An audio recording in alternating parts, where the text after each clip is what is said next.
All right, okay. Recording in progress.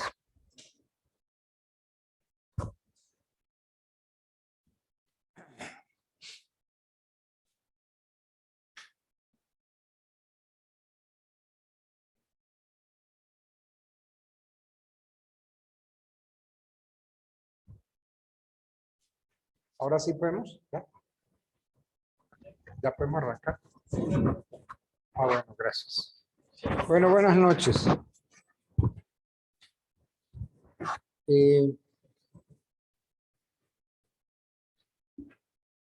Hubo una solicitud para que yo dictara esta clase virtual, pero no puedo llegar y disponer y decir sí, voy a dictarla virtual. Yo necesito autorización de la universidad para no dictar presencial y seguirme a la virtualidad. Y entonces, pues ese es un procedimiento que tiene pues sus bemoles. Entonces, yo dije, no hay necesidad de ponerme yo a dar esas vueltas. Entonces, la clase es presencial, la hacemos presencial. No obstante, ustedes pueden conseguir que las clases sean virtuales, pero se me ocurre que tienen que hacer una solicitud y firmarla todos, absolutamente todos, solicitando clase virtual. Entonces, la clase de esa manera, la universidad la autoriza, entonces ya yo puedo ir a la virtualidad, pero mientras no lo autorice, entonces tengo que ir a la presencialidad. Y es que la idea es volver a la presencialidad. Es que eso es, esa es la idea. Y el derecho es una carrera presencial.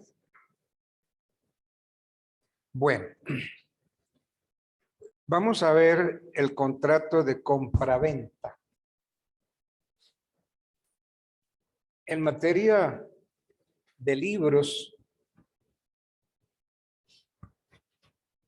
yo les recomendaría, si lo pueden conseguir, este libro que les muestro que se llama Compraventa y Permuta en Derecho Colombiano. Compraventa y Permuta en Derecho Colombiano. Su autor, desafortunadamente, ya falleció. Es el doctor Álvaro Pérez Vives. El doctor Álvaro Pérez Vives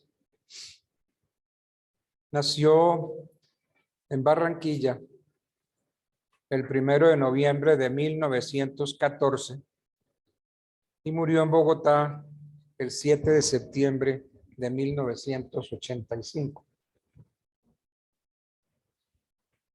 Egresado de la Universidad Nacional. Pero al doctor Pérez se lo robó en la práctica la Universidad Libre. De todas maneras, el libro es difícil de conseguir, pero camínenlo. Vean esas bibliotecas de segunda. Ahí se puede conseguir este libro. Yo tengo ganas de volver a patonear a ver si consigo otro. Entonces me atrevo pues a recomendar este libro porque lo considero el mejor libro que hay sobre compraventa y permuta en derecho colombiano. Bien. En la antigüedad no se conoció el contrato de compraventa, ya que para aquella época no existía la moneda, no había moneda.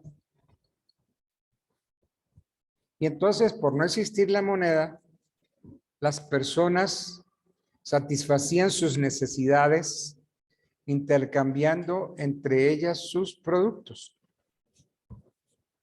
Si tú tienes papas y yo tengo maíz, pues yo te doy papas y tú me das maíz. Como no teníamos con qué comprar, entonces intercambiábamos. Y entonces ese intercambio recibió el nombre de trueque. Trueque, sí, el trueque. Y ese trueque fue evolucionando hasta encontrar una reglamentación adecuada bajo la figura de la permuta. Permuta. La permuta la conseguimos en el Código Civil, artículo 1955. ¿Qué dice el Código artículo 1955? La permutación o cambio es un contrato en que las partes se obligan mutuamente a dar una especie o cuerpo cierto por otro. Entonces se permutan un cuerpo cierto por otro. No se puede permutar género, ¿no? Sino cuerpo cierto por otro. La permutación o cambio es un contrato en que las partes se obligan mutuamente a dar una especie o cuerpo cierto por otro. Entonces usted da un cuerpo cierto y recibe otro cuerpo cierto. No es que dé un cuerpo cierto y reciba un cierto cuerpo. Bueno. Sí, porque puede haber equivocación. ¿Sí? Entonces, cambio es el trueque. Una especie por especie o un cuerpo cierto por otro cuerpo cierto. Significa lo anterior que en la antigüedad las transacciones comerciales entre las personas se realizaban, como hemos visto, intercambiando productos, objetos, bienes o cosas y en general derechos patrimoniales. Cada vez que el código hable de cosas, vamos a entender que cosa es sinónimo de bien. Entonces, las cosas que le interesan al derecho son los bienes, cosas. Entonces, en la antigüedad las transacciones comerciales se hacían intercambiando productos, objetos, bienes y en general derechos patrimoniales. Con la aparición de la moneda como unidad común y universal del valor de las cosas, se originó el contrato de compraventa y obviamente su reglamentación jurídica. Entonces, ya así se pudo definir en el Código Civil qué es la compraventa. Entonces, si buscamos Código Civil, artículo 1849, ahí vamos a encontrar la definición. 1849. 1849 del Código Civil. La compraventa es un contrato en que una de las partes se obliga a dar una cosa y la otra a pagarla en dinero. Aquella se dice vender y esta comprar. El dinero que el comprador da por la cosa vendida se llama precio. Entonces, 1849 del Código Civil. La compraventa es un contrato en que una de las partes se obliga a dar. Vamos a entender este dar. No es simplemente dar la cosa, sino transferir el derecho de dominio. Transferirlo. Entonces, cuando el código dice se obliga a dar una cosa, entendamos, se obliga a transferir el derecho de dominio de una cosa y la otra a pagarla en dinero. Aquella se dice vender y esta comprar. Y el dinero que el comprador da por la cosa vendida se llama precio. Bueno, vamos a hacerle una pequeña crítica al artículo 1849. La expresión que emplea el artículo 1849 que hemos leído es inexacta cuando dice dar una cosa. La compraventa es un contrato en que una de las partes se obliga a dar una cosa y la otra a pagarla. ¿Por qué digo yo que es inexacta?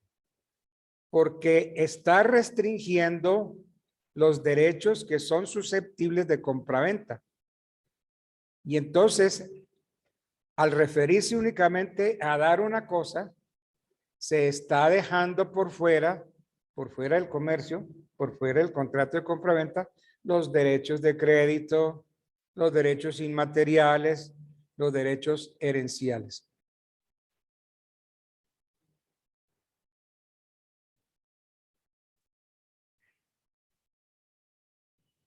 Igualmente, el verbo dar que emplea el artículo 1849 se presta a confusiones, ya que contractualmente hablando, dar puede ser o puede significar la simple entrega material de la cosa.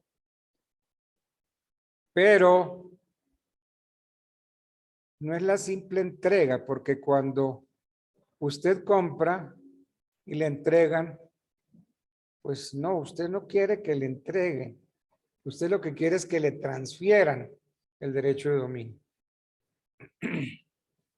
Entonces, dar puede ser una entrega material, dar la cosa. Pero la otra es transferir el dominio. Entonces, la compraventa es un contrato en que una de las partes se obliga a dar. A dar, entiendan, transferir una cosa. Y la otra paga por esa cosa un precio. Entonces, repito, la expresión que emplea el 1849 es inexacta cuando dice dar una cosa, porque está restringiendo los derechos que son susceptibles de la compraventa. Está dejando por fuera del comercio los derechos de crédito, los derechos inmateriales, los derechos gerenciales, etcétera, etcétera. Bueno. Si nos vamos al Código de Comercio, en el Código de Comercio encuentran ustedes en el artículo 905 del Código de Comercio la definición de compraventa. Entonces, el Código de Comercio tiene esta definición, que es igual a la del civil. La compraventa es un contrato en que una de las partes se obliga a transmitir. Si bien ya aquí habla de transmitir, en cambio el Código Civil dice dar. Si el Código de Comercio ya es más preciso. Claro. La compraventa es un contrato en que una de las partes se obliga a transmitir la propiedad de una cosa.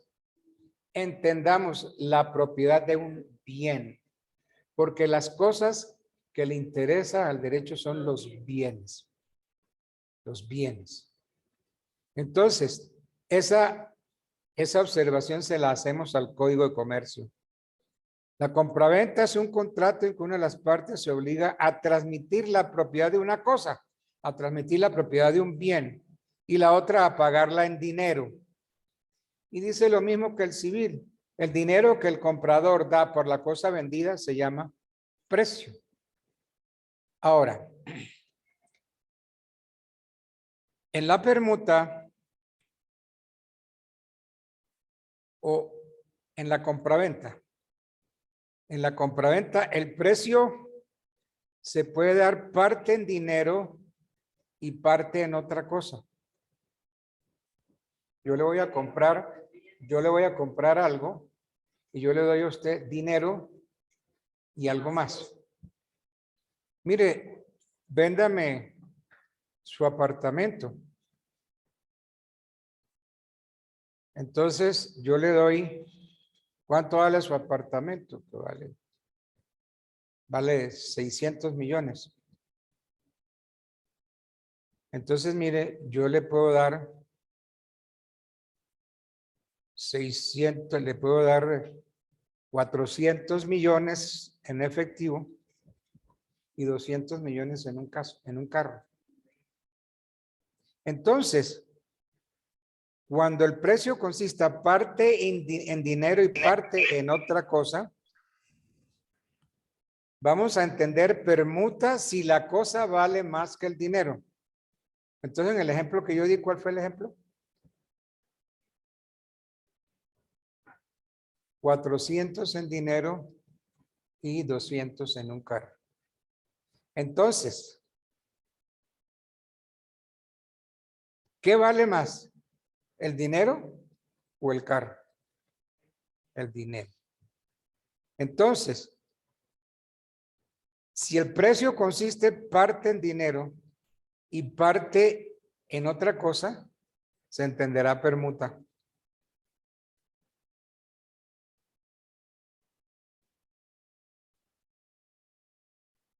Entonces, si la cosa vale más que el dinero, hay permuta. Y venta en caso contrario. ¿Sí la captaron? Bueno. También se equipara a dinero los títulos valores de contenido crediticio.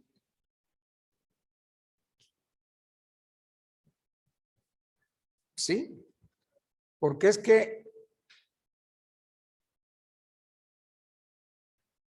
los títulos valores,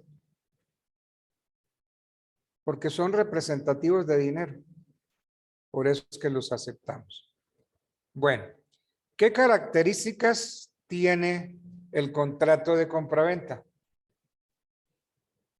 Características del contrato de compraventa. Es un contrato principal.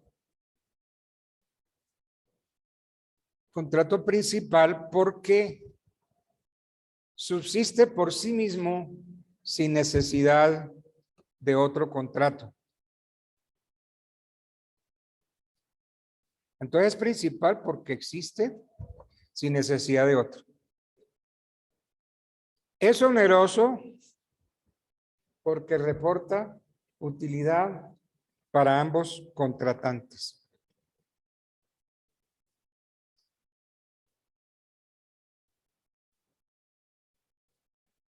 Es bilateral porque genera obligaciones recíprocas para las partes. Para el vendedor la obligación es entregar la cosa, transferir.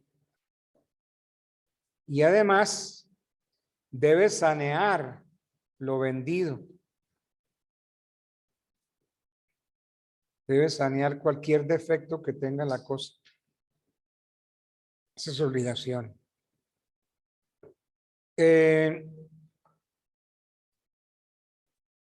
Ya dije que consexual porque se perfecciona con el mero consentimiento de las partes. Es conmutativo. ¿Por qué conmutativo? Porque la prestación de una de las partes se mira como equivalente a la prestación de la otra. Si yo doy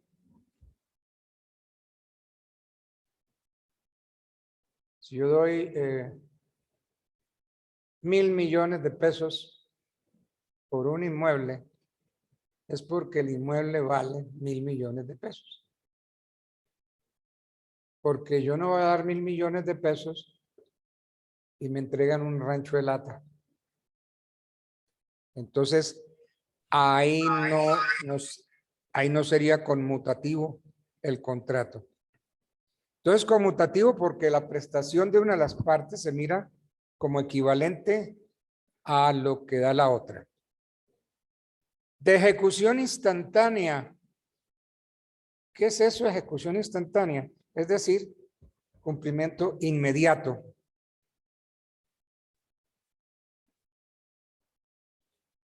Sí, si yo compro un libro, pues yo pago los 50,000 pesos que vale el código y me lo entregan ahí mismo. Es de ejecución instantánea.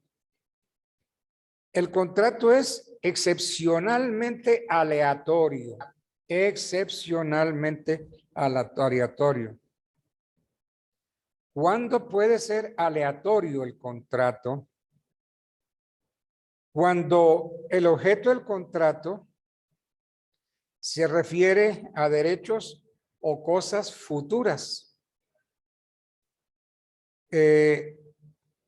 La venta de la cría que está por nacer. La vaca está esperando un ternero y entonces yo le compro el ternero. Es aleatorio porque puede nacer vivo como puede nacer muerto. Entonces, se entiende que es la venta de la cría que está por nacer, siempre y cuando nazca vivo. O puede ser, por ejemplo, la pesca que obtenga el pescador durante un determinado tiempo, determinado término. Entonces yo le compro toda la pesca que usted haga en esta semana, empezando desde hoy lunes. Entonces hoy lunes y entonces el viernes vemos qué cantidad de peces compró. Entonces, ese es aleatorio. ¿Por qué? Porque puede que me vaya bien como puede que me vaya mal. Porque en la semana sí pescó abundantemente o la pesca fue muy exigua. El contrato de compraventa es excepcionalmente solemne. La solemnidad se presenta en los casos taxativamente señalados por la ley. La solemnidad se presenta en los casos taxativamente determinados por la ley. Por ejemplo, la venta de bienes raíces. Venta de bienes raíces son los inmuebles. Entonces, la venta de bienes raíces, la venta de inmuebles es solemne. La constitución de servidumbres es solemne. La venta de derechos de una sucesión hereditaria. Entonces, ninguno de esos bienes se reputan perfectos ante la ley mientras no se haya otorgado escritura pública. Entonces, la venta de bienes inmuebles, la constitución de servidumbres, la venta de derechos en una sucesión hereditaria debe hacerse por escritura pública.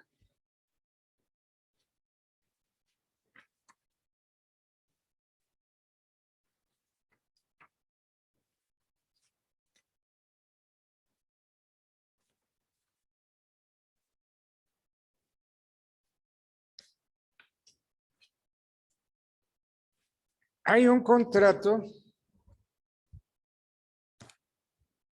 que es la promesa bilateral de venta. Generalmente las partes celebran una promesa de venta, una promesa de compraventa o promesa bilateral de venta. Se presenta este tipo de contrato de promesa en casi todos los contratos de compraventa de bienes inmuebles. Allí lo prometiente y vendedor ponen todas sus condiciones y si se cumplen esas condiciones, pues el contrato se perfecciona. Sin embargo, la promesa de venta está regida por el artículo 89 de la ley 153 de 1887.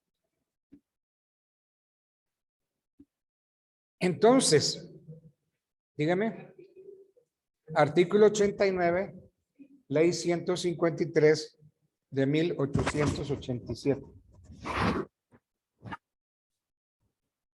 Entonces, podemos ponerlo en estos términos. ¿No se escucha? Pues será. Profe, ahí se le está escuchando perfecto. Ah, bueno, mil gracias.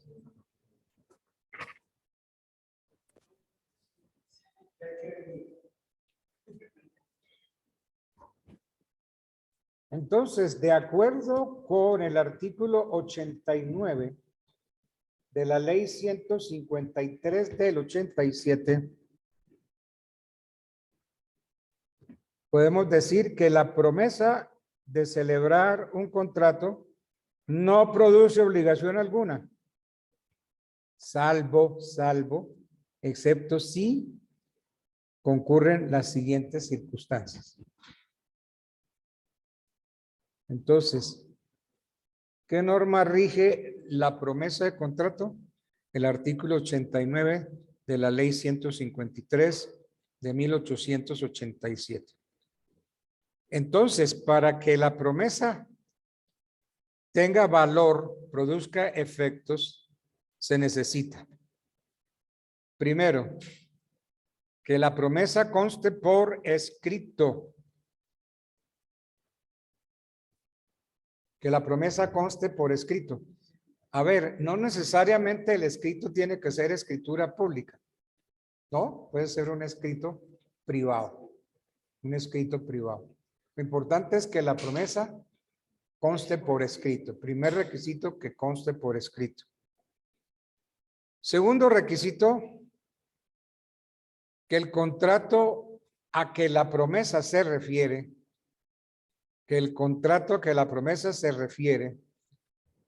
no sea de aquellos que las leyes declaran ineficaces.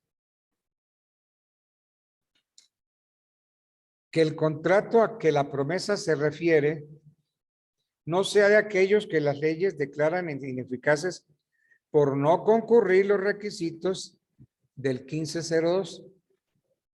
Ya habíamos dicho que el 1502 es la ley del contrato. Así como existe la ley del monte, así existe la ley del contrato. Entonces, que el contrato a que la promesa se refiere no sea de aquello que las leyes declaran ineficaces porque no tienen o no concurren los requisitos del artículo 1502 del Código Civil. ¿Cuáles son esos requisitos del 1502 del Código Civil? Miremos. 1502.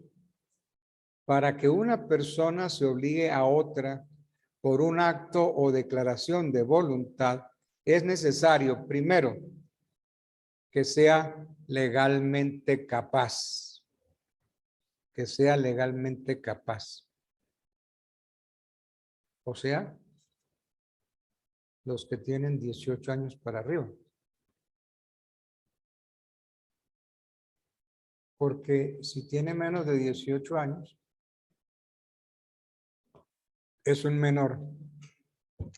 Entonces, que sea legalmente capaz. Segundo, que consiente en dicho acto o declaración y que su consentimiento no adolezca de vicio.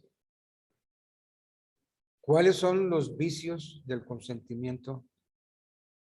Los vicios del consentimiento son el error, la fuerza y el dolo. Error, fuerza y dolo.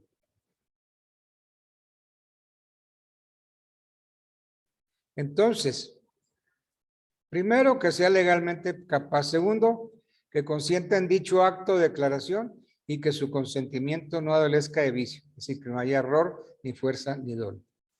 Tercero, que recaiga sobre un objeto lícito. Y cuarto, que tenga una causa lícita. Y termina el 1502 diciendo, la capacidad legal de una persona consiste en poderse obligar por sí misma y sin el ministerio o la autorización de otra.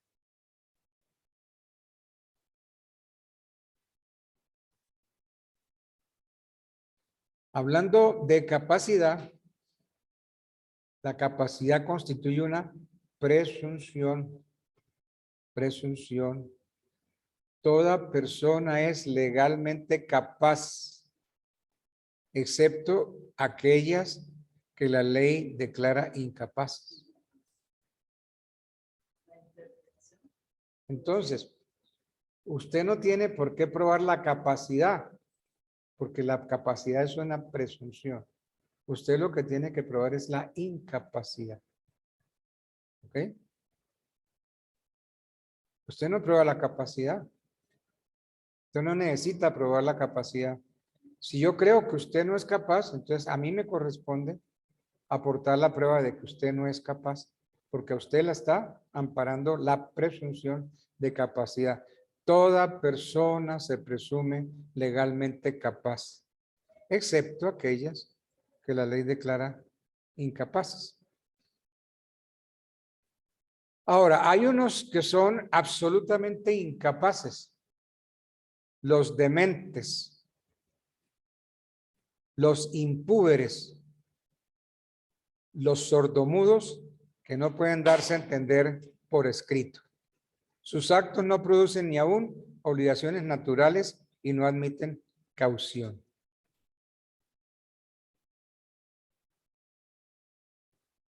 Son absolutamente incapaces los dementes, los impúberes y los sordomudos. ¿Por qué? Porque tienen la mente cautiva, la tienen amarrada. Los dementes, los impúberes, los sordomudos, pero siempre y cuando no puedan darse a entender por escrito.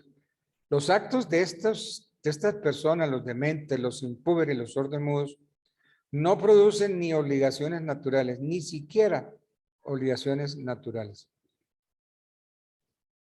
Bueno.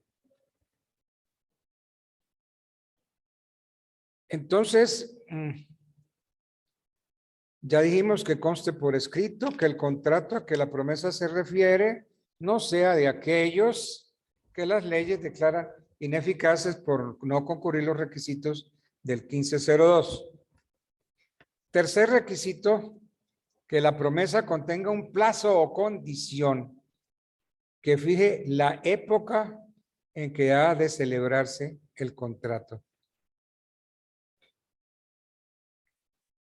Yo tengo que hacer una observación en este punto, que la promesa contenga un plazo o condición que fije la época en que ha de celebrarse el contrato. Es que un contrato no se celebra en una época, un contrato se celebra en un día. Entonces en la promesa se dice, el contrato que perfeccione esta promesa se firmará el 10 de abril, 10 de abril en la notaría 10ª de Bogotá a las 10 de la mañana. Entonces no es una época. Si se dan cuenta es que hay que hacer la observación, uno no puede tragar entero, mire, que la promesa contenga un plazo o condición que fije la época en que has de celebrarse el contrato. Porque es que si no le ponemos el día, Entonces no hay exigibilidad de la obligación. Y entonces, ¿cuándo firmamos la escritura pública? No, eso pongamos una época. No. Tal día, a tal hora, en tal notaría. Eso. Entonces, esto de que la promesa contenga un plazo o condición que fije la época en que ha de celebrarse el contrato. Tenemos que entender que los contratos no se fijan en épocas, en un día cierto. Y cuarto, que se determine de tal suerte el contrato que para perfeccionarlo solo falte la tradición de la cosa o las formalidades legales. Entonces, hay 4 requisitos. Entonces, lo anterior significa que si la promesa de celebrar un contrato adolece de uno o de todos los requisitos señalados en la ley, pues la promesa no produce obligación alguna para las partes y da origen a la anulabilidad del acto prometido mediante el ejercicio de acción de nulidad absoluta. Entonces, esa promesa en esas circunstancias es nula y la nulidad es absoluta.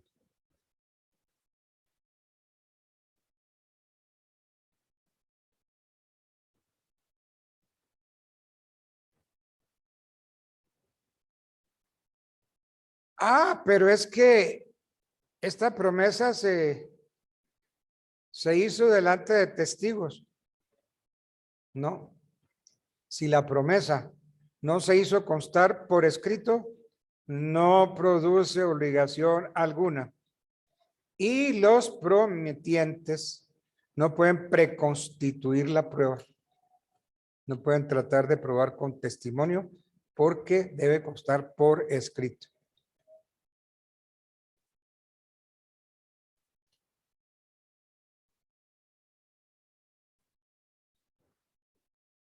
Capacidad, consentimiento, objeto, causa. Causa lícita. ¿Qué entendemos por causa?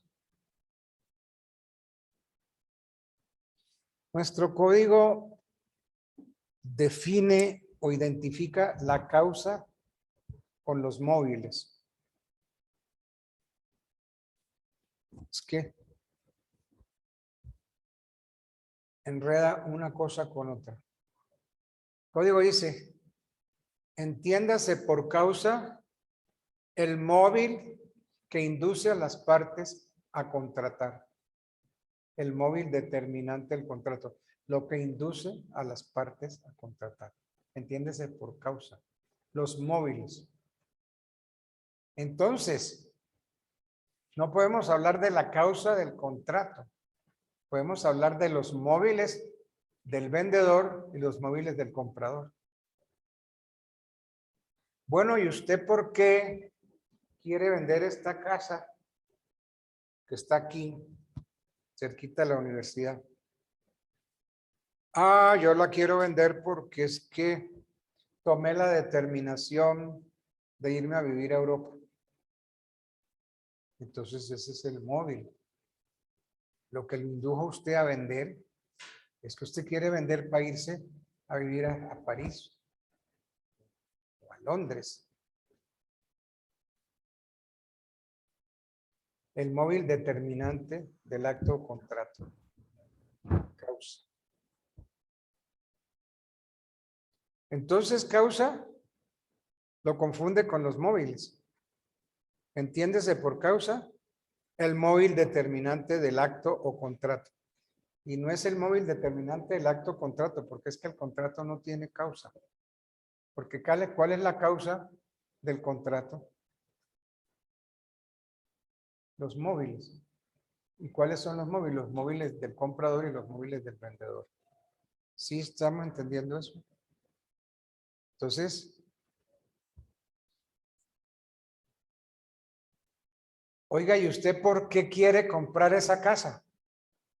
Ah, mire, yo quiero comprarla porque ahí voy a poner la facultad de veterinaria. yo represento a la universidad y entonces en esa casa la necesito para poner ahí la facultad de veterinaria. Eso es lo que a mí me induce a contratar como universidad. ¿Y usted por qué me vende? Porque yo me quiero ir para Europa. Entonces no hay la causa del contrato, es la causa, los móviles, lo que induce a las partes a contratar. El uno quiere la casa para poner la facultad de veterinaria como efectivamente existe la facultad de veterinaria. Y el otro que quiere la plata para poder seguir trabajando. ¿Hay alguna pregunta por ahí? Entonces, bueno, el móvil determinante es móvil.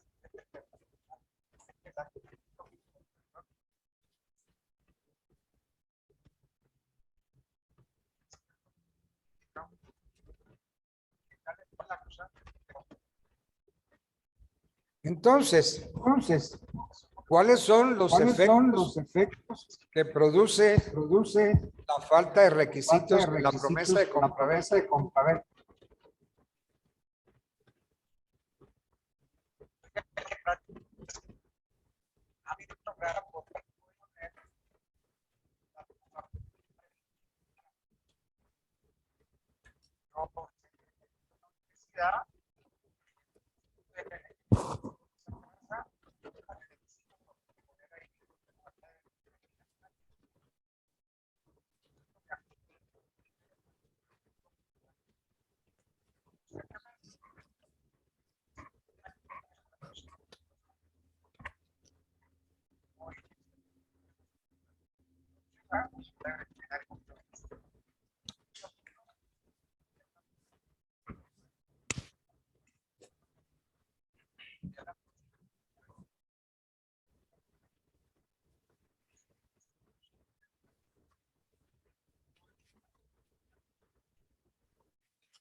Entonces,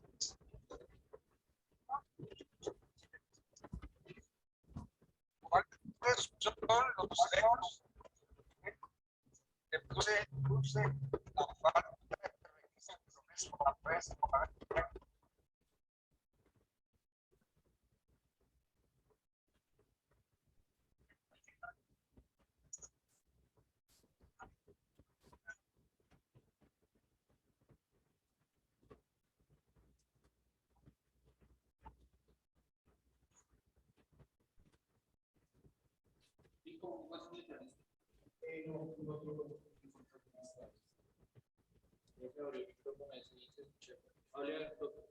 Aló. Es que hay dos, en uno se inicia la sesión. Ahí se escucha bien.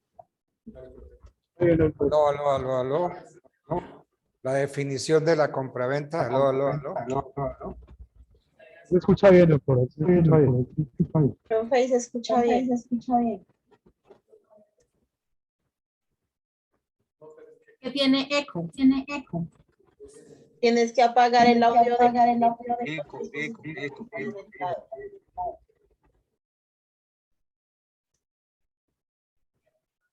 La definición de la compraventa nos lleva a determinar los caracteres de este contrato. Dígame. Soy yo. Dígame.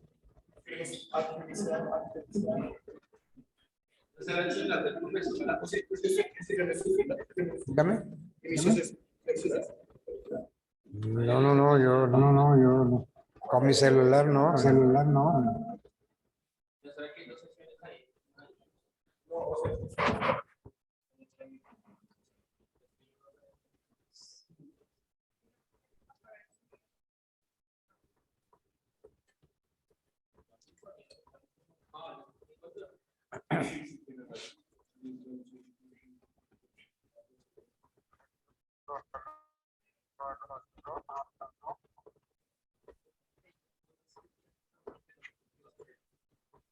No, pero sí están oyendo bien.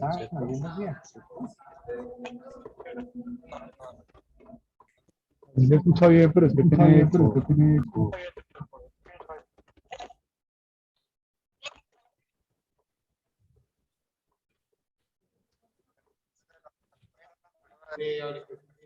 Aló. Efectos que produce la falta de la promesa de compraventa. Está bien, ¿no? Bueno. Sobre ese tópico, efectos que produce la falta de requisitos en la promesa de compraventa, podemos decir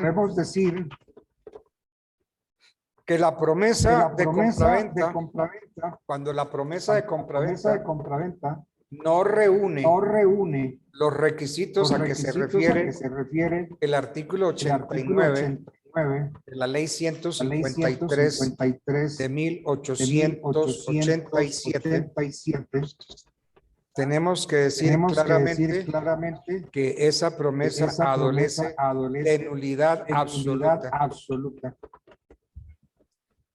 y debe ser declarada oficiosamente por el juez que conozca del proceso. Entonces significa lo anterior que si uno de los prometientes, yo no sé, generalmente se escribe promitente. No es promitente. Es prometiente, porque yo prometo.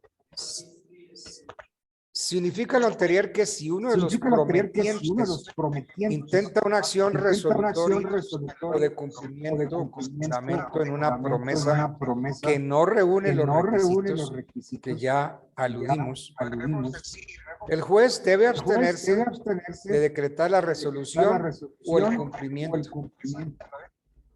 Porque o yo pido el cumplimiento o pido la resolución. Y en su lugar, decretar la nulidad absoluta de la promesa de contrato. La ley 553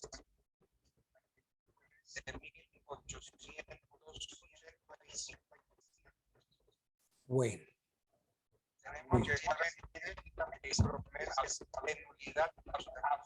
Voy ahora a leer. Ya yo expliqué de cierta manera. Ahora miremos a ver qué nos dice el maestro Álvaro Pérez Vives en su libro.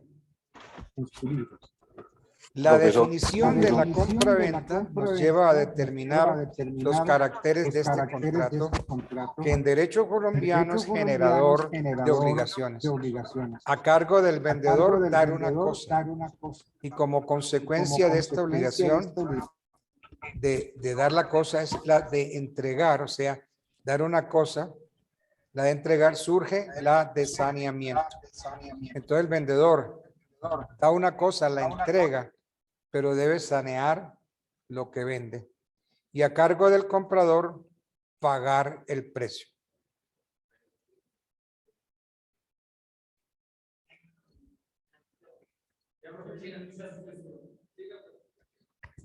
El artículo 1849 del Código Civil colombiano define la compra-venta. ¿Está bien o no?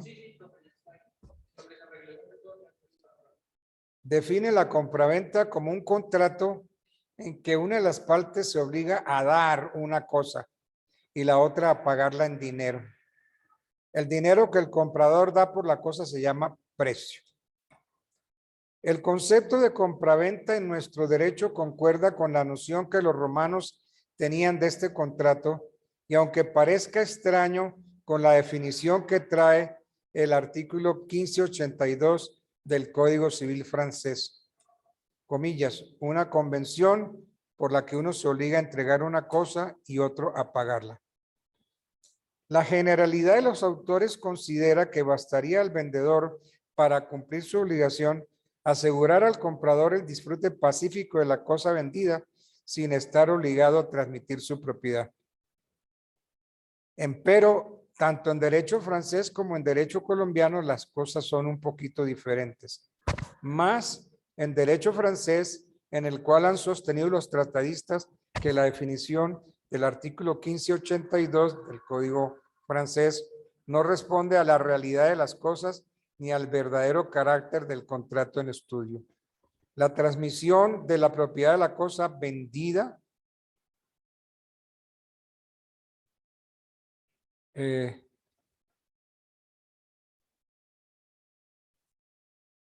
¿cuál es? Dice, la transmisión del contrato en la transmisión de la propiedad de la cosa vendida.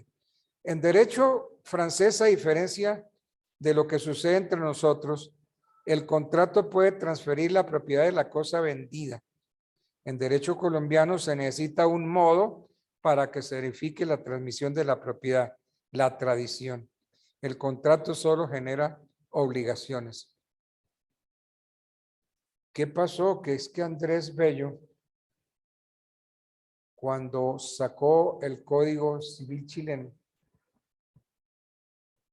se volvió loco con las teorías austríaco y el Código prusiano.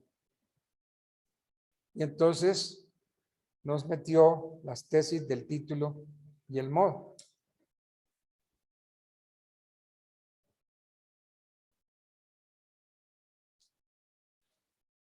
Entonces, como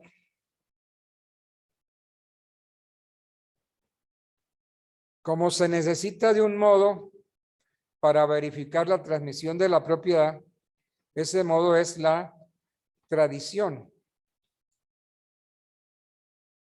Esa es la razón por la cual entre nosotros vale la venta de cosa ajena. Pero si la cosa no es mía, ¿cómo puede valer?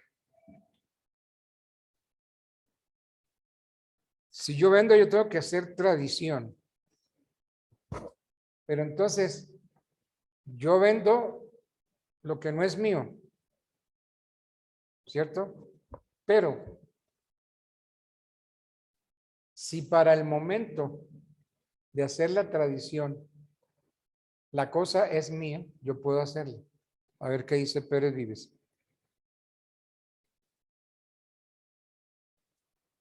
El contrato puede transferir la propiedad de la cosa vendida. En derecho colombiano se necesita un modo para que se verifique la transmisión de propiedad, la tradición.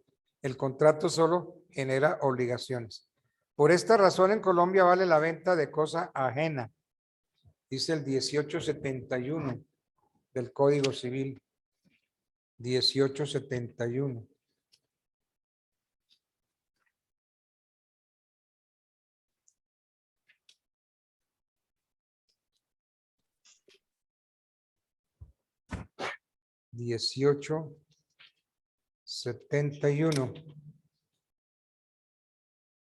La venta de cosa ajena vale, sin perjuicio de los derechos del dueño de la cosa vendida, mientras no se extinga por el lazo de tiempo.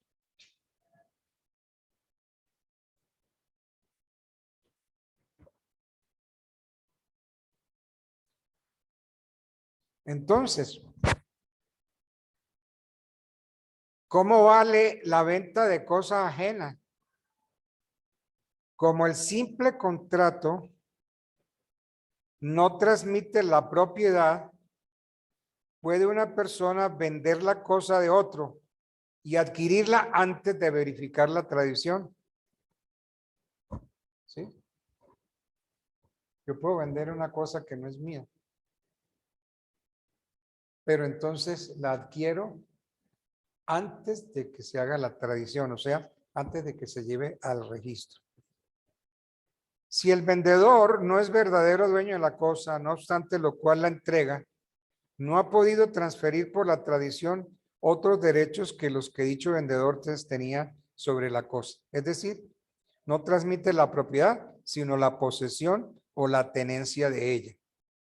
El comprador puede considerarse poseedor si ha adquirido a un título que le permita hacerlo, de todo lo cual se desprende que el enajenante está obligado, en caso de que el verdadero dueño reivindique la cosa, a amparar al comprador en el dominio y en la posesión pacífica de la cosa.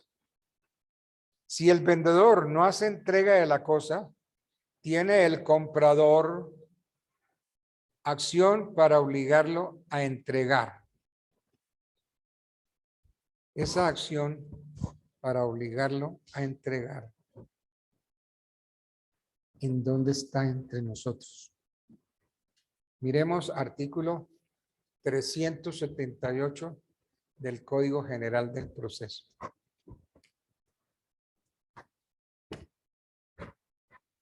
Este libro pesa más que un matrimonio a la fuerza.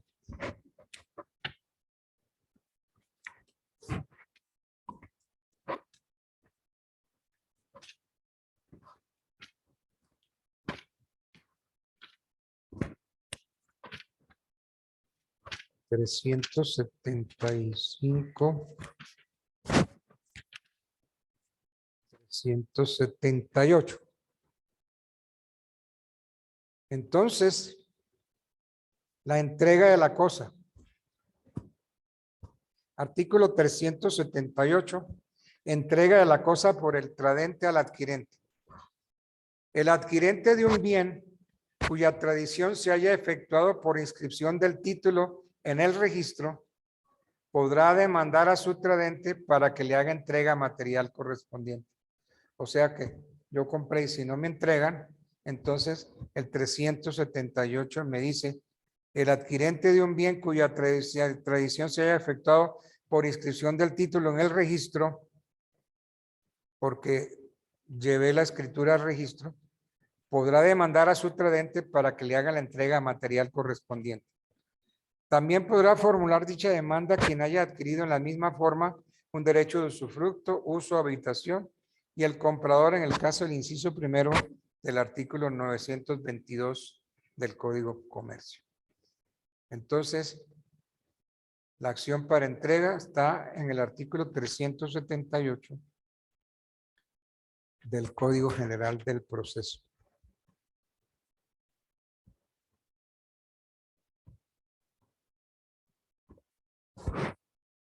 Bueno.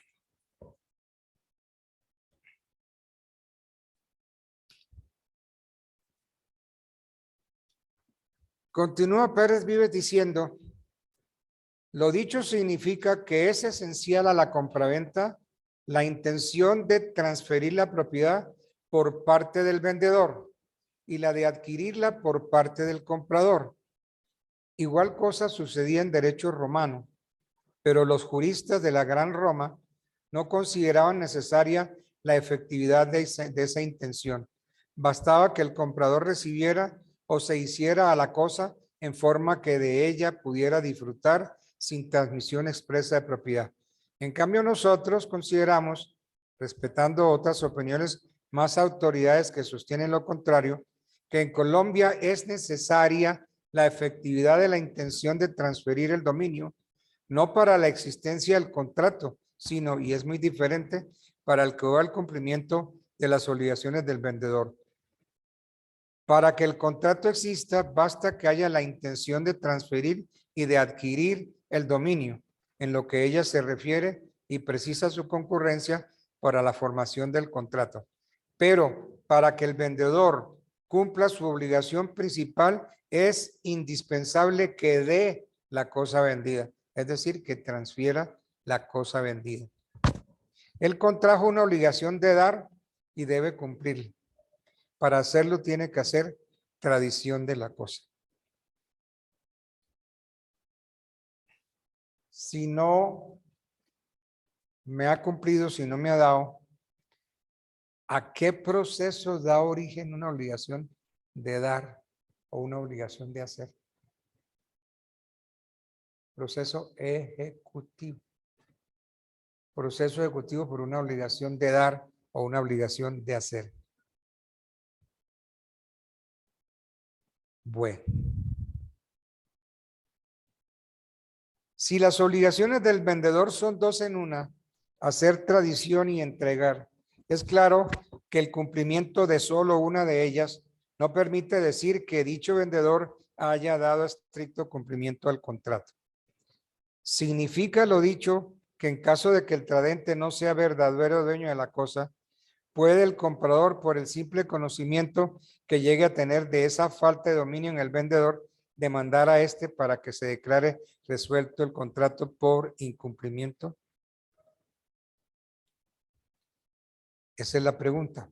Verificada la entrega y asegurado el disfrute de la cosa al comprador, es necesario, por una incongruencia del código, que el vendedor o un tercero vengan a molestar al mentado comprador para que resalte el incumplimiento de la primera parte de la obligación de dar y esté obligado el vendedor a prestar auxilio al comprador garantizándole el dominio y la pacífica posesión de la cosa. Entonces, puede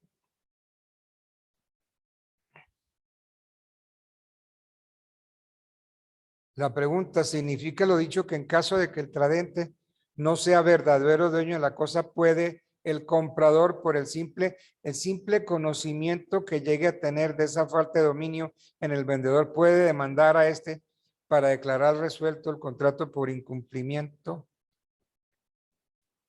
Y entonces dice, sí puede el comprador, acudiendo a la teoría de la causa, pedir judicialmente o el cumplimiento o la resolución del contrato en los términos del artículo 1546. El artículo 1546 del Código Civil trata de la condición resolutoria tácita. Todo contrato lleva condición resolutoria. Así no está escrita, se entiende que está tácitamente en el contrato. Entonces el 1546 dispone qué se debe hacer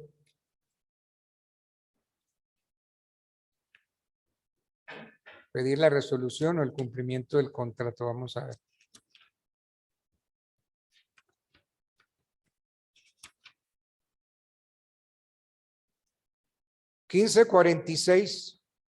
En los contratos bilaterales va envuelta la condición resolutoria en caso de no cumplirse por uno de los contratantes lo pactado. En los contratos bilaterales va envuelta la condición resolutoria. Es decir, todo contrato tiene condición resolutoria. Así no está expresa, está ahí, está sobreentendida. En los contratos bilaterales va envuelta la condición resolutoria en caso de no cumplirse por uno de los contratantes lo pactado. Y entonces, ¿qué se puede hacer? Dice, pero en tal caso podrá el otro contratante pedir a su arbitrio o la resolución o el cumplimiento del contrato con indemnización de perjuicios. Entonces, señor juez, con base en el artículo 1546, en la condición resolutoria tácita, yo pido el cumplimiento del contrato. Solicitud principal, cumplimiento del contrato. En el evento de que no se pueda cumplir el contrato, señor juez, entonces concédame la resolución. Pero no pidan las dos al tiempo, no pidan cumplimiento y resolución. Pidan primero el cumplimiento.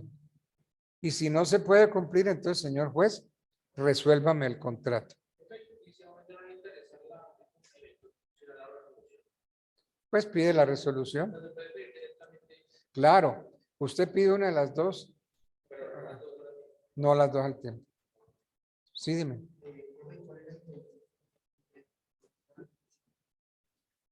Pues que me entregue la casa. Que me cumpla. Señor juez, y en caso de que no me la pueda entregar, entonces resolvamos este contrato. Démoslo por terminado. Y me paga perjuicios. ¿Sí? Sí, claro. Entonces, o el cumplimiento o la resolución. Una como principal y la otra subsidiaria. Primero el cumplimiento, señor juez. Y si no me puede cumplir, entonces resolvamos el contrato con indemnización de perjuicio. Claro, la evolución de los dineros y todo aquello, más el pago de los prejuicios.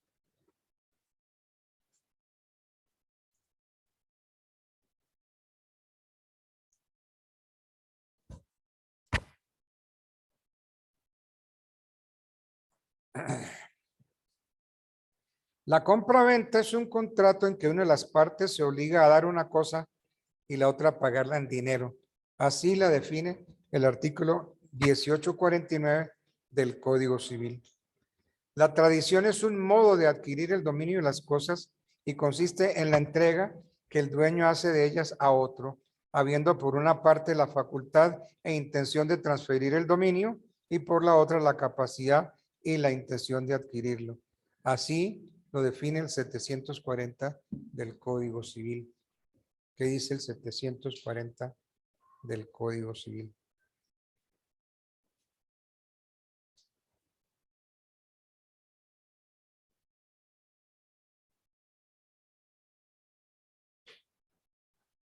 El 740 va a hablar de la tradición. 740. La tradición es un modo de adquirir el dominio de las cosas y consiste en la entrega que el dueño hace de ellas al otro, habiendo por una parte la facultad e intención de transferir el dominio y por la otra la capacidad e intención de adquirirlo. Lo que se dice el dominio se extiende a todos los otros derechos reales.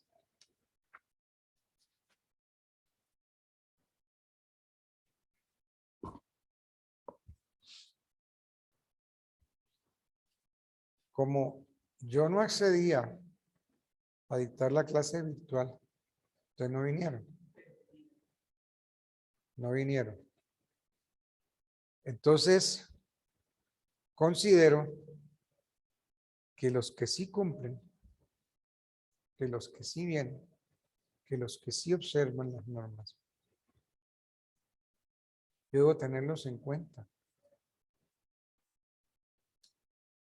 Porque es que querían que la clase fuera virtual porque la otra es virtual. Y como no accedí, entonces no vinieron. Profesor, buenas noches, Yo disculpe. tengo que tener en cuenta eso. ¿Y qué debo hacer? Yo debo premiar a los que sí vienen, a los que sí cumplen, a los juiciosos.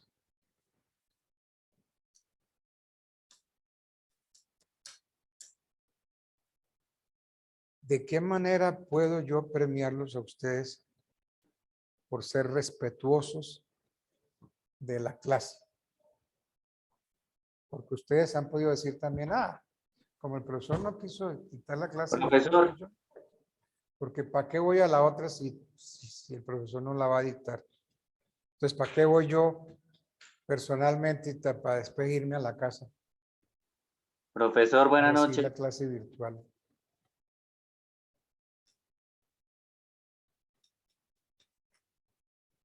Me hacen un favor, me pasan los nombres de ustedes. Ustedes son 2, 4, 5, 6, ¿cierto? 6. 6 juiciosos. 6 que sí vinieron. 6 respetuosos.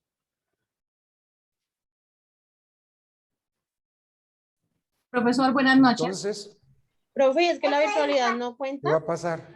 Profe, pero no nos da la palabra. Que de alguna forma, no sé cómo, yo voy a premiar eso. Y entonces los demás van a decir, ay, y nosotros, ¿por qué no? Profe, buenas noches, ya podemos ser respetuosos, darnos la palabra. Porque Sí, estoy dando un profe, estamos premio hablando de por respeto. haber sido respetuosos, por haber venido. Porque es que esto Estamos Creo hablando que de ahí respeto, estamos profesor. silenciados, compañero, creo. respuesta al hecho de que yo no volví a esta clase virtual. Profe, ¿Sí? No sé si de pronto podemos hacer un quiz, un examencito sobre todo lo que se ha visto. Sí, dime. Sí, estoy pensando en hacer un parcial. Bueno, entonces ese parcial, hoy estamos aquí.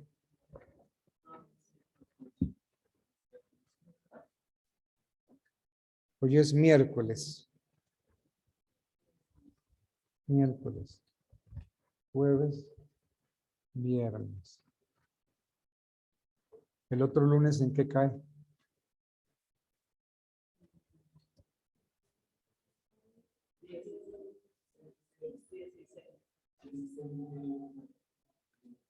¿16 de mayo?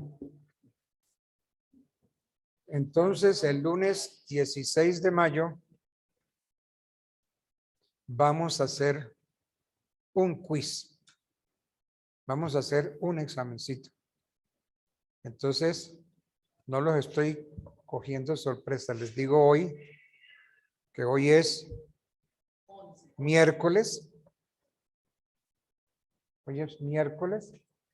Entonces, el próximo lunes haremos un examen.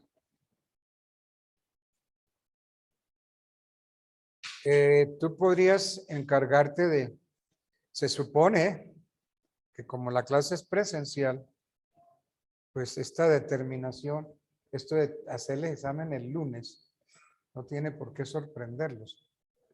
Y si allá me están escuchando, entonces igual, el lunes vamos a hacer un primer examen.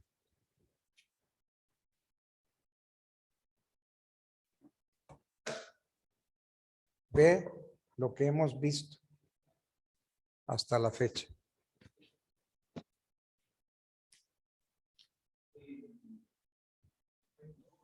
Profesor, Señor, lo oigo. profesor, buenas noches. Buenas noches. A ver, me comento. Mi nombre es Freddy Tauta. Yo he estado en sus clases esta semana. Una de las razones por las que yo no asistí hoy, inclusive ahí con Eri, yo le escribí, y es que tengo gripa. Inclusive ayer que estuve en clase, yo era la persona que estaba tosiendo. Entonces me da como, o sea, me parece como mal ir hoy y mañana a sus clases presenciales. La razón también por la que no fuimos hoy es porque me parece que no es nuestra culpa la forma en que cuadraron las clases hoy, ¿sí? Porque el profesor de la siguiente clase nos dijo que la clase nos la iba a dar virtual. El problema es que Sí. nosotros básicamente vamos a perder una clase, ¿sí? Así yo hubiera ido hoy, vamos a perder una clase. Si íbamos a la suya, perdíamos la otra, porque el traslado de la universidad a la casa, pues ya implica de que no alcanzábamos a tomar la clase. Pero La mayoría de los que estamos, entiéndeme una cosa. no, yo lo entiendo. Yo no tengo que Y yo inclusive funcionar le puedo como pedir funciona el otro disculpas con su profesor. clase. No, claro, y yo inclusive le Si el pido otro disculpas de pronto profesor quiere o puede dictar su clase virtual, allá él. Como mi compromiso es dictarla personalmente, entonces yo vengo a dictarla personalmente. Yo no tengo que supeditarme a lo que tal o cual profesor determine, resuelva. Si el No, otro claro, profesor profesor. resolvió, pues allá él. No sé si él tenga permiso, si tiene que venir y hacerla presencial, no sé si él tenga permiso para dictarla virtual, no sé, no me meto en esas profundidades. Pero yo Por no eso, tengo por profesor, qué. pero entiéndanos esto. Nosotros no queríamos ir contra usted tampoco, ni contra su clase, ni faltarle el respeto, sino que al contrario, por rendir y porque nosotros pagamos por estas clases y porque nosotros necesitamos aprender y porque nosotros estamos interesados en aprender, buscamos la manera de poder acudir a ambas, ¿sí me entiende? Pero si usted lo dice como de que usted tiene que pedir permiso para poder dar una clase virtual, seguramente el otro profesor tenía que hacerlo, pero era la universidad la que debería habernos organizado los tiempos entonces para estas clases. Bueno, Yo, por ejemplo, pero ¿a qué inclusive para viene? esto, por favor, Escúchame, escúcheme ¿a un qué momento. viene todo esto? Yo estoy advirtiéndoles que el lunes voy a hacer un quiz. Profe, buenas noches. Profe, pero es que usted está tomando como que como una falta de respeto lo que la universidad está haciendo con nosotros hoy, y es que nos pongan a escoger entre si las tomamos virtuales o las tomamos presenciales, o si vamos a una o si no vamos a otra. Eso no debería ser una responsabilidad de nosotros, sino debería haber sido cuadrado con tiempo y habernos avisado cómo iban a ser las clases Perdóneme, hoy. pero es que no veo cuál es el problema. Le estoy diciendo que el lunes voy a hacer un examen. ¿Cuál es el problema? No, el examen ninguno, profesor, pero Bueno, lo que no estoy de acuerdo es que entonces usted diga que es una falta de voy a respeto hacer al un que no examen. presentó Como el las código. clases son presenciales, voy a hacer un examen el lunes sobre lo que hemos visto. Y como usted es un tipo juicioso, usted va a venir el lunes y va a venir con código. Profe, buenas Profesor, noches. Habla con Duván Pineda. En mi caso muy personal, yo llevo más de 20 días en la clínica y no puedo ir a clase. Bueno, entonces el lunes, si usted no puede venir, Sí, señor. usted no me presenta a mí la excusa. Yo no recibo excusa. Usted la presenta en la universidad. En registro y control presenta su excusa. Ahí Ok. hay un médico y entonces el médico le valdrá la excusa o no se la valdrá. Sí, Pero sí, yo sí, no, no. Pero no hay ningún problema. pues yo no sé cuál problema es. Yo estoy advirtiendo que voy a hacer un examen el lunes. Examen de todo lo que hemos visto. Y vengan con código. Yo no sé cuál es el problema. Doctor, buenas noches. Mi nombre es Alberto Peña. Examen de allá, ¿sí? Mi nombre es Alberto Peña y pues no es que haya problema por el parcial ni mucho menos. Lo que nosotros queremos llegar es a no que usted llegue a pensar que nosotros le estamos faltando al respeto porque tal vez no asistimos. La mayoría de nosotros tenemos como tal una excusa valedera, pero era eso, o sea, que usted no se llevara esa imagen de que nosotros le estamos faltando al respeto. No, pero miren, vea, que quítese todo eso que tiene en la cabeza. ¿Qué problema hay con que yo haga un examen el lunes? Cuéntenme. profe, ninguno, disculpe, buenas noches, Juan Carlos Bueno, Santos. listo. El Entonces no dilema hay es, ningún problema. Entonces le el estoy dilema, diciendo desde ahora que el por lunes voy favor, a nos hacer deja, ¿me un permite hablar? parcial. El dilema es que en mi caso personal yo tengo una excusa, le pasé a resto y control un radicado, un documento donde no puedo asistir presencialmente. Yo asisto Bueno, desde que he iniciado, he asistido virtualmente. Entonces, en este caso, ¿cómo se haría para que yo pudiese presentar ese parcial? Porque yo siempre he estado en las clases conectado, he estado al día. Entonces, ¿cuál sería mi oportunidad en este caso? sí. Óigame, cualquier excusa que usted tenga o haya presentado, cerciórese si registro y control se la aprobó. Es que están armando un zaperoco porque yo voy a hacer un examen el lunes. Entonces yo no puedo hacer un parcial el lunes. No puedo. Cuéntenme, ustedes que me están oyendo. Les Profe, estoy no es diciendo eso. Profesor, Es que lo eso usted lo sonó puede como a hacer, está claro que lo penalizaciones. vamos a estar en el examen el lunes, está claro que lo va a hacer bueno, y vamos a estar. perfecto. Lo que estamos Perfecto. intentando decirle es que no es justo que usted nos diga que Perfecto. le estamos Entonces, ¿cuál faltando al es el respeto. problema?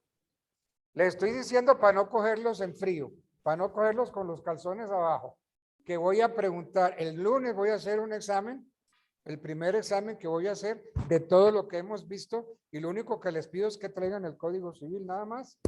Profesor, buenas noches. Yo tengo una acotación ahí. Usted nos puede facilitar, obviamente, los temas los cuales se van a evaluar para, obviamente, hacer el repaso pertinente. Muchas gracias. Los temas que hemos venido viendo en todas las clases. Ok, pero más o menos los artículos, de tal artículo a tal artículo. No, Porque es que usted nos ha hablado de muchas leyes y muchos artículos y pues Es obviamente que queremos bien prepararnos sea aquí o bien sea prepararnos muy bien, desde o yo donde quiero usted prepararnos muy bien. recibe la clase, usted tiene que tener apuntes. Así facilito. Tiene que tener apuntes. No me pida a mí apuntes que dicté, que no dicté. Bueno, no voy a darle más vuelta a esto. No los quiero sorprender. El lunes haré un quiz sobre todo lo que hemos visto y la única obligación de ustedes es venir y traer el Código Civil. ¿No es más? Bueno. Perfecto, profesor.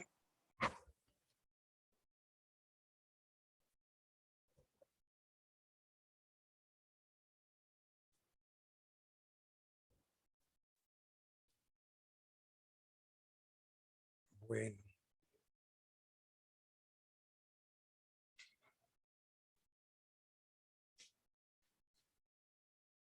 Entonces, Siguiendo con el maestro Pérez Vives, nos dice, la compraventa es un contrato en que una de las partes se obliga a dar una cosa y la otra a pagarla en dinero. Así la define el artículo 1849 del Código Civil. La tradición es un modo de adquirir el dominio de las cosas y consiste en la entrega que el dueño hace de ellas a otro, habiendo por una parte la facultad e intención de transferir el dominio y por otra la capacidad y la intención de adquirirlo. Así lo define el 740 del Código Civil. Por esencia, el contrato de compra-venta origina dos obligaciones recíprocas: dar una cosa y pagar el valor de esa cosa en dinero. La simultaneidad de esta obligación constituye el contrato. Faltando una o faltando ambas, no produce efecto alguno o degenera en otro contrato diferente. El saneamiento de la cosa vendida es consecuencia de la obligación de entregar. La tradición exige en el tradente estas condiciones. La tradición exige en el tradente estas condiciones. La propiedad de la cosa,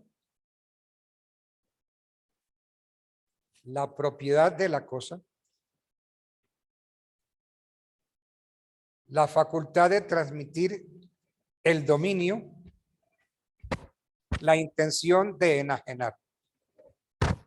Entonces, repitiendo, la tradición exige en el tradente estas condiciones: propiedad de la cosa, facultad de transmitir el dominio, intención de enajenar. Si falta una de estas condiciones, no hay tradición y por lo mismo no hay enajenación.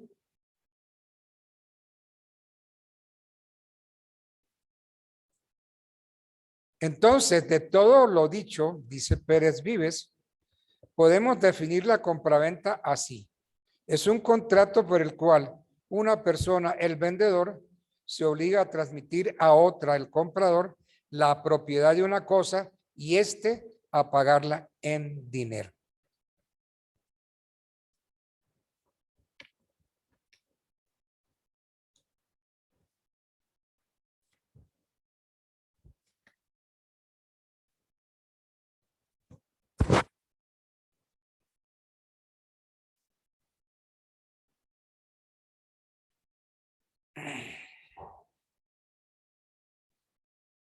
Si se vende por escritura pública, dice el maestro Pérez Vives, si se vende por escritura pública un bien raíz y los contratantes por acto posterior otorgado en escritura privada declaran que la compra debe entenderse hecha a favor de un tercero que la acepta, en esta última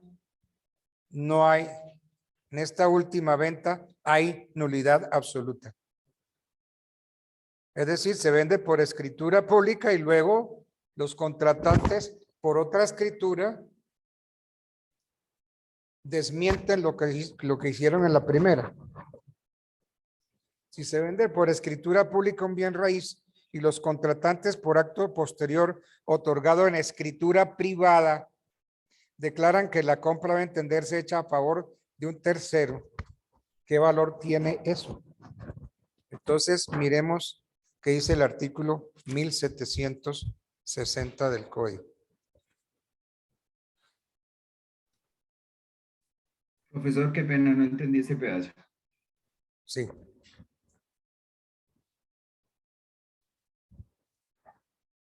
Usted sabe que la compraventa de bienes inmuebles debe hacerse por escritura pública, ¿cierto?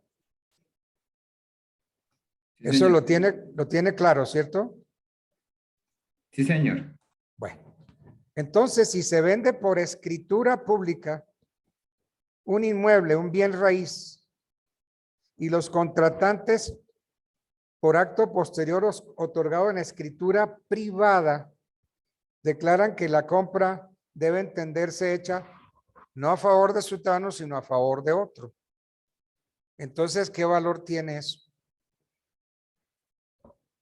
Entonces, si ve, pues, si entiende cuál es el asunto, ¿no? Se vendió por escritura pública un inmueble.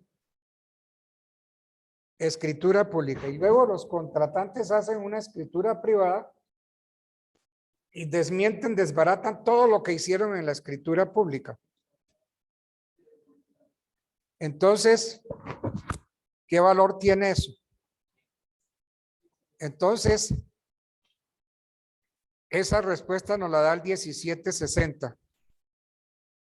La falta de instrumento público no puede suplirse por otra prueba en los actos y contratos en que la ley requiere esa solemnidad y se mirarán como no ejecutados o celebrados, aun cuando en ellos se prometa reducirlos a instrumentos públicos dentro de cierto plazo bajo una cláusula penal. Esta cláusula no tendrá efecto alguno. Fuera de los casos indicados en este artículo, el instrumento defectuoso por incompetencia del funcionario o por otra falta en la forma valdrá como instrumento privado si estuviera firmado por las partes. Y dice el 1766, las escrituras privadas hechos por los contratantes para alterar lo pactado en escritura pública no producirán efecto contra terceros. Entonces, si dos personas hacen una compraventa de un bien inmueble, escritura pública, y después hacen un escrito privado, desbaratando todo lo que hicieron, ¿qué valor tiene eso? Entonces el 1760 nos dice, el 1760 y el 1766. 1760, la falta de instrumento público no puede suplirse por otra prueba en los actos y contratos en que la ley requiere esa solemnidad. O sea, una escritura pública debe reformarse por otra escritura pública. No se puede reformar por un escrito privado. Y el 1766 lo dice clarito. Las escrituras privadas hechas por los contratantes para alterar lo pactado en escritura pública no producirán efectos.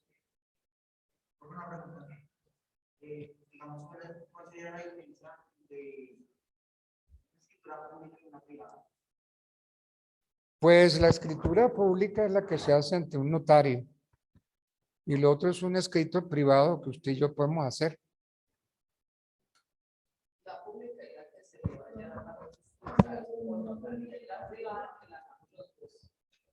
Un escrito privado, sí.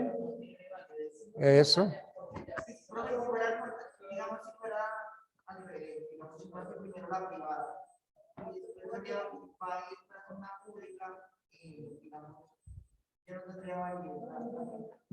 No, porque es que, porque la compraventa de bienes inmuebles tiene que hacerse por escritura pública. No tiene. Doctor, ¿y si la hacen en diferentes notarías, le darían validez? O sea, ¿se valdría la primera únicamente? Si se hacen en diferentes notarías, ¿cómo así? Hablando de la escritura pública, o sea, suponiendo que o se hacen pues obviamente el contrato compraventa en una notaría y hacen un documento, bueno, digamos que privado, todo certificado de todo ese cuento, solo vale la primera, ¿no? Si usted está vendiendo un bien inmueble, tiene que hacerlo por escritura pública. Cualquier otro escrito privado no tiene ningún valor. Lo que sí podría pensarse en lo siguiente. Yo celebro con usted un contrato de compraventa de un bien inmueble. Y lo celebramos en una notaría en Barranquilla. Compraventa de un bien inmueble. solamente la compraventa. Y luego aquí en Bogotá le ponemos la aceptación, también por escritura pública. Eso se puede hacer. Entonces, se hace la escritura pública en Barranquilla y la aceptación se hace luego aquí en Bogotá, en 2 escrituras. Pues, pensando pues, hilando muy delgadito. Bueno. Hay algo que se llama mejoras. Las mejoras que alguien hace en otro inmueble, en el inmueble de alguien. Entonces, si yo le hago mejoras a la casa de mi amiga o de mi amigo, esas mejoras me las tiene que pagar mi amigo o mi amiga, porque si no me las paga, entonces hay un enriquecimiento sin causa. Miren, alguien me presta una cabaña en Cartagena. Me voy para Cartagena y allá me coge el invierno y es una desgracia. Yo no puedo pasar mis vacaciones allá porque esa cabaña se inunda, etcétera, etcétera. Y entonces yo digo, no, las guacas, yo voy a reparar todo este techo. Entonces yo vengo y le reparo todo el techo y le meto 50 millones. Esos son mejoras que yo le estoy haciendo a la dueña o al dueño de la cabaña que me prestó. Son mejoras. Y esas mejoras me las tiene que pagar, porque si no me las paga, habría un enriquecimiento sin causa. Entonces la pregunta es, ¿la compra-venta de esas mejoras necesita escritura pública? No, claro que no. Dígame. No, sí, se hicieron. Se hicieron y están todos los recibos de compra de los materiales, los recibos de... Profe, una preguntita. No importa. No importa, porque es que... Profe. Entonces, ¿qué pasa? Esas mejoras tienen que pagarlas porque si no hay enriquecimiento sin causa. Usted se enriquece. ¿Se enriquece por qué? Porque yo le metí 50, 60 millones a su cabaña y yo me emprovezco. Entonces, la cosa tiene que ser equitativa, ¿no? Si yo le meto 50, 60 millones, usted me tiene que pagar esos 50, 60 millones. Si no, habría enriquecimiento sin causa. Y el enriquecimiento Así lo haga sin autorización del propietario del inmueble. Así no hay autorización. Profe, pero si al momento de realizar ese contrato, ese contrato, en ningún momento le autoriza para que le haga esos arreglos, o si el caso era que le informara y él haría los arreglos correspondientes y usted los hace. Ah, bueno, ya esa cosa ya cambia. Si ya previamente me dice, mira, yo te presto la cabaña, pero no vayas a hacer nada, no vayas a meterle plata. Entonces ya yo estoy advertido.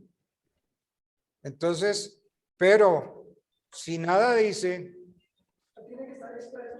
claro, expreso que no. Profe, pero si igualmente no está nada especificado, eso quiere decir pues que tampoco está obligado usted a meterle, digamos, dinero a ese bien inmueble, ¿no? Oh, yo no estoy obligado. Es decir que ahí la persona se toma el atrevimiento de hacer mejoras, pero no tiene ninguna autorización. Por tanto, pues el dueño del predio no tendría por qué devolverle el dinero si él lo está haciendo por su propia voluntad. Sí, yo lo estoy haciendo por mi propia voluntad, sí. Y resulta que yo a usted no le dije nada que iba a hacer ni nada, ¿no? Usted tampoco me prohibió nada, ¿no? Pero entonces yo como buen amigo, yo vengo y le arreglo el techo de su casa y le meto 50, 60 millones. No, usted no me lo ha prohibido. Pero entonces yo vengo y le hago eso. ¿Qué pasa? Usted se está enriqueciendo y yo me estoy empobreciendo. Usted se enriquece en 50, 60 millones y yo me empobrezco en 50, 60 millones. Entonces, es justo que me pague lo que yo invertí, porque es que si no habría enriquecimiento sin causa. Y el enriquecimiento sin causa da derecho al proceso. No. Si hicieron, bueno, en el contrato de arrendamiento dice que uno no puede, que el inquilino no puede hacer mejoras en la Ah, bueno. Ah, bueno, sí está prohibido. ¿Eh? Sí, que si previo aviso a la Por eso está prohibido. Si está prohibido, yo lo hago, pues ahí sí yo pierdo toda la plata. Pero no está prohibido. Usted me prestó la cabaña. Ah, exacto. En caso de Luisa Mayor, Usted me estoy mojando y yo no sé qué, entonces yo lo tengo que arreglar. entonces yo vengo y le arreglo y me meto un montón de plata. Ahí hay un enriquecimiento para usted y un empobrecimiento para mí. Entonces, el enriquecimiento sin causa da pie para un proceso. ¿Ok?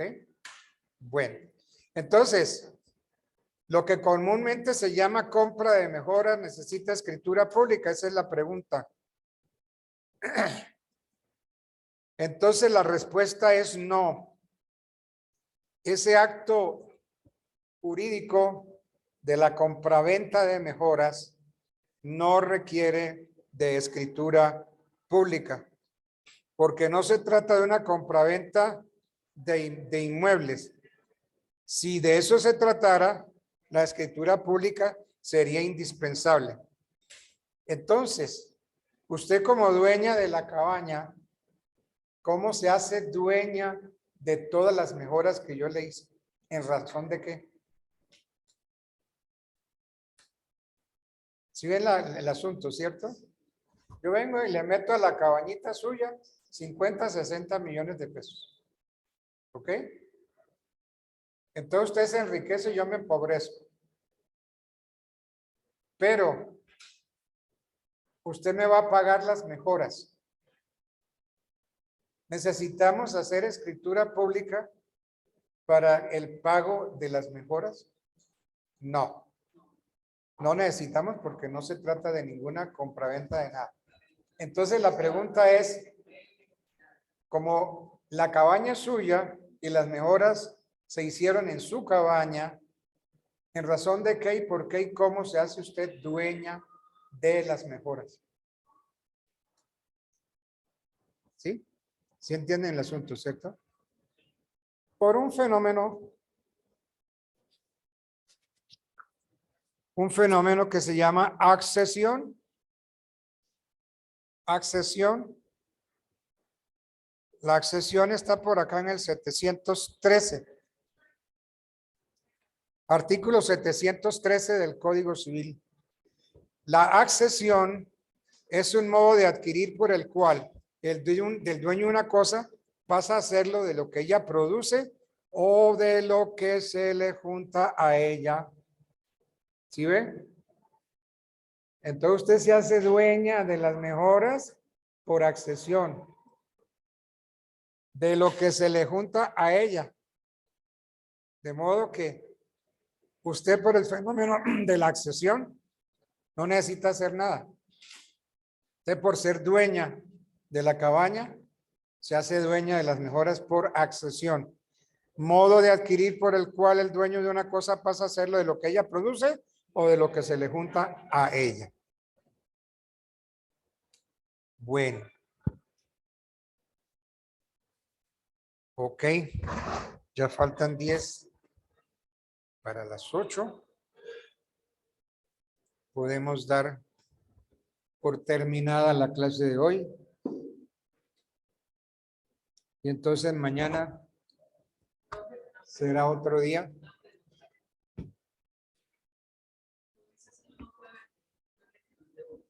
Sí, venta de cosas ajenas.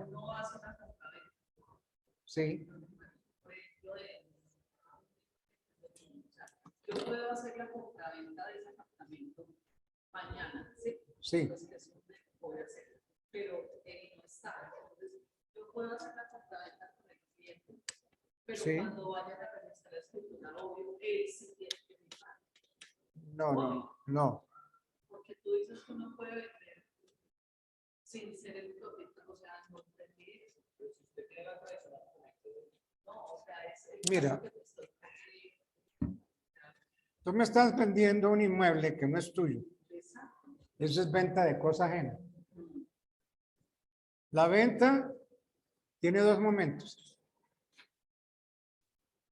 El más importante es la tradición. ¿Cuándo se verifica la tradición? Cuando esa escritura pública de venta de cosa ajena se lleva al registro para que allá se haga la tradición. Pero para que la tradición surta efectos, se requiere que para en el momento en que se está inscribiendo, ya tú seas la dueña del inmueble. Así sí. Sí lo puedo hacer, pero no me la van a registrar, si no es mía en el momento de ir allá.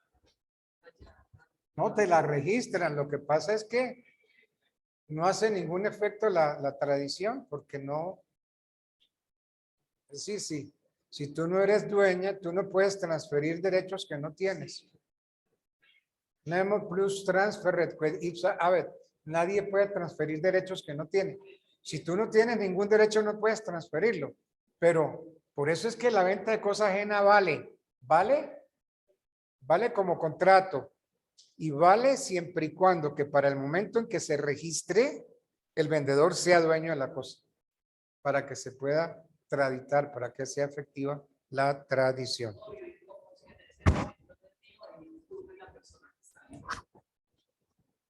De pronto sí. De pronto sí puede ser. Bueno, pero lo que te digo sí se puede hacer, o sea, hacer la compraventa. Yo la puedo hacer, la compraventa de Sí. Sí. hasta ahí. Pero ya cuando mando todo ya. Cuando se lleve a la oficina de registro, ahí es donde el vendedor tiene que ser dueño. Por eso entre nosotros la venta de cosa ajena es válida. Los franceses no entienden eso. ¿Cómo así que? Sí, como. Sí, no sé cómo poner. Es que nosotros tenemos el título y no, allá no. En Francia, la mera escritura pública es título y no. Usted compra un inmueble en Francia, salió la notaría por escritura pública. Pero aquí, usted sale con la escritura pública de la notaría. Usted todavía no. Porque hay que llevarla al registro para que opere la tradición. Bueno. Placer saludarlos.